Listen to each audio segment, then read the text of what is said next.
জাতীয় নাগরিক পার্টির আহ্বায়ক মোহাম্মদ নাহিদ ইসলাম বলেছেন, প্রশাসন অনেক জায়গায় বিএনপির পক্ষে কাজ করছে। এ অবস্থায় নির্বাচন করা সম্ভব নয়। বুধবার বিকেলে ঢাকায় সফররত মার্কিন কূটনীতিকদের সঙ্গে বৈঠক শেষে সাংবাদিকদের তিনি কথা বলেন। কূটনীতিকদের সঙ্গে বৈঠকে কি আলোচনা হলো তার বিস্তারিত তুলে ধরেন নাহিদ। এনসিপির আহ্বায়ক বলেন, বর্তমান সময়ে যে মাঠ প্রশাসন রয়েছে সেই মাঠ প্রশাসন মনে হচ্ছে নিরপেক্ষ আচরণ করছে না। বিভিন্ন জায়গায় জাতীয় নাগরিক পার্টির নেতাকর্মীদের ওপর হামলা চলছে এবং সেসব জায়গায় প্রশাসন নীরব ভূমিকা পালন করছে। এগুলোর কথা আমরা বলেছি।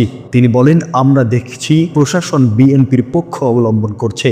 অনেক জায়গায় মাঠ পর্যায়ে যেসব জায়গায় চাঁদাবাজি চলছে সেই জায়গাতেও প্রশাসন আসলে নীরব ভূমিকা পালন করছে। আমরা বলছি, এ ধরনের প্রশাসন যদি থাকে তাহলে এর অধীনে নির্বাচন করাটা সম্ভব না। লেভেল প্লেইং ফিল্ডের জন্য নিরপেক্ষ প্রশাসন, আমলাতন্ত্র, পুলিশ নিশ্চিত করতে হবে। নাহিদ ইসলাম বলেন, সংস্কার বিষয়ে আমরা যেই প্রস্তাবনাগুলো সংস্কার কমিশনে দিয়েছি সেগুলোর কথা বলেছি। আমরা বলেছি আমাদের 3টি দাবির কথা তথা সংস্কার, বিচার ও গণপরিষদ নির্বাচন। তিনি বলেন, আমরা বলেছি যে আমরা এখানে ন্যূনতম সংস্কার নয় বরং রাষ্ট্রের মৌলিক সংস্কারের জন্য আমরা কাজ করছি। এই পরিবর্তনগুলো ছাড়া নির্বাচন হলে তা গ্রহণযোগ্য হবে না। সেই নির্বাচনে জাতীয় নাগরিক পার্টি অংশগ্রহণ করবে কিনা সেটাও বিবেচনাধীন থাকবে।